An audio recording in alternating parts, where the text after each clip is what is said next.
Assalamualaikum warahmatullahi wabarakatuh sa lahat ng ating mga kapatid sa pananampalatayang Islam at magandang araw rin po sa lahat ng ating manonood, Muslim man o hindi. Ngayon po ay panglibing-limang araw natin at welcome sa araw-araw na pagbabasa natin ng banal na Quran sa wikang Filipino. I-click nyo lamang po ang profile ko para sa mga naunang part ng ating pagbabasa. Inihikayat ko po kayong makibasa, magnilay kasama ko sa mga salita ni Allah na gabay para sa katauhan. Itutuloy po natin ito sa Surah Al-Baqarah pa rin. Verse 281. A'udhu billahi minasyaitanir rajim. Bismillahirrahmanirrahim. Katakutan ninyo ang araw na ibabalik kayo rito kay Allah at makakamit ng bawat isa ang kanyang inani at hindi sila dadayain. O mga nananampalataya, kung kayo ay nangutang sa isang takdang panahon, ay isulat ninyo ito. Magsulat sa pagitan ninyo ang isang tagasulat ng may katarungan. Hindi marapat na tumanggi ang tagasulat sa sumulat tulad ng itinuro sa kanya ni Allah. Marapat na siya ay magsulat at magdikta ang nangungutang. Marapat na katakutan niya si Allah, ang kanyang Panginoon, at huwag siyang mag-iwan at hindi maglista ng anuman. Ngunit kung ang nangutang ay may mahinang pag-iisip o katawan o hindi makapagdikta, ay magdidikta para sa kanya ang kanyang tagapag-ingat ng may katarungan at magdala ng 2 saksi mula sa kalalakihan ninyo. Kung walang 2 lalaking saksi, ay sapat na ang isang lalaki at 2 babae na tatanggapin ninyo bilang saksi na kung ang isang babae ay magkakamali, ay paaalalahanan siya ng isa pa. Hindi maaaring tumanggi ang mga saksi kung sila ay ipatatawag.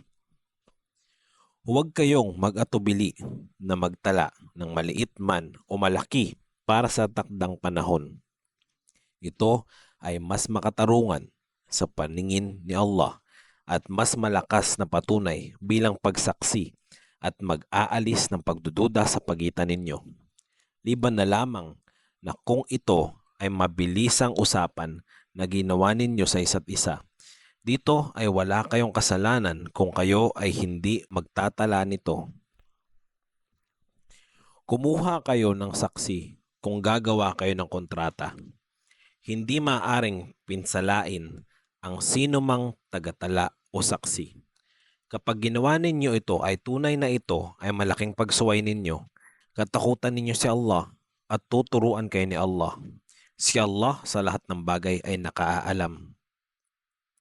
Kung kayo ay nasa paglalakbay at wala kayong natagpuang tagasulat, ay dapat magkaroon ng sangla.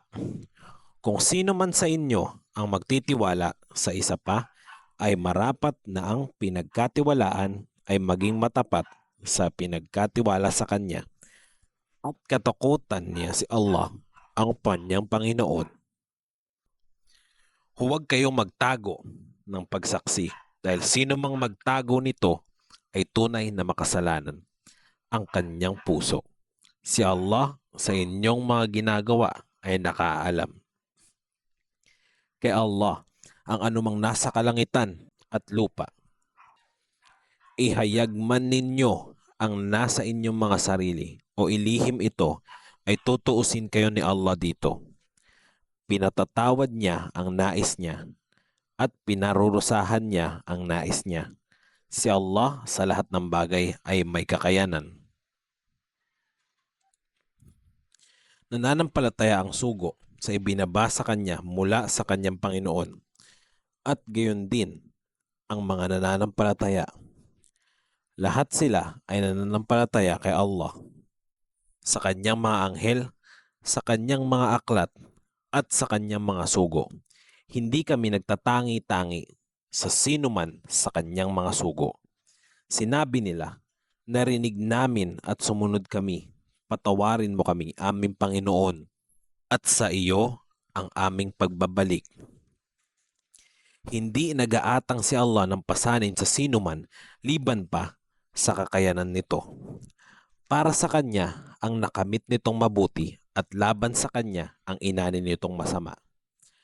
Aming Panginoon, huwag mo kaming parusahan kung kami ay nakalimot o nagkamali. Panginoon namin, huwag mo iatang sa amin ang tulad ng inatang mo sa mga nauna sa amin. Aming Panginoon, huwag mo kaming bigyan ng pasanin na wala kaming kakayanan na pasanin. Paumanhinan mo kami, patawarin mo kami, at kahabagan mo kami. Ikaw ang aming tagapag-ingat.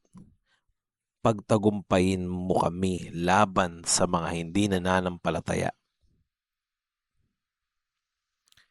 Surah Al-Imran, ang pamilya ni Imran. Sa ngalan ni Allah, ang maawain, ang mahabagin. Alif, Lam, Mim. Si Allah, walang Diyos na marapat sambahin liban sa Kanya, ang buhay at ang tagapagtaguyod. Ipinadala niya sa iyo, O Muhammad, ang aklat ng buong katotohanan na nagpapatibay sa mga nauna rito. Ipinahayag niya ang Torah at ang Ebanghelyo. Ipinahayag niya ang mga ito noon bilang gabay sa mga tao at ipinahayag niya ang pamantayan.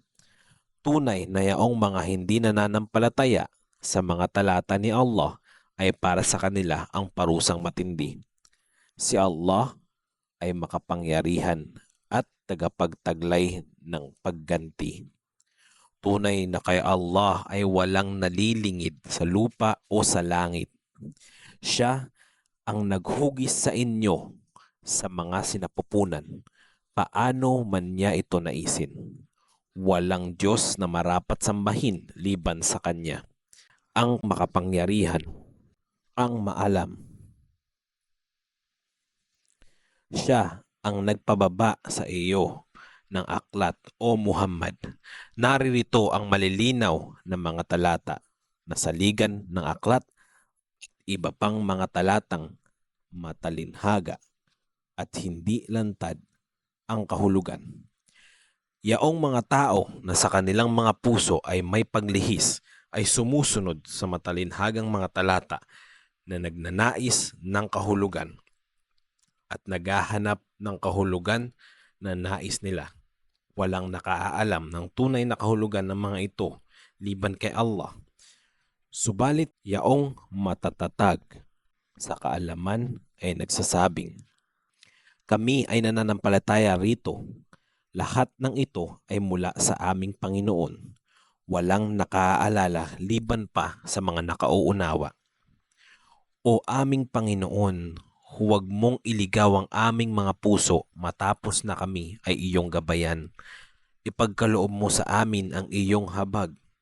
Tunay na ikaw ang tagapagkaloob. Aming Panginoon, tunay na ikaw ang tagatipon ng mga tao sa araw na walang pagdududa rito. Tunay na si Allah ay hindi sumisira sa pangako. Tunay na iyong mga hindi nananampalataya ay hindi makatutulong ang kanilang mga kayamanan at mga anak laban kay Allah ng kahit na ano. Sila ang mga panggatong sa impyerno. Hanggang dito lang po muna. Inshallah, bukas po natin pagpapatuloy ang karugtong nito. Maraming salamat po sa pakikibasa at pakikinig. Ganito pala tayo ni Allah. Assalamualaikum warahmatullahi wabarakatuh.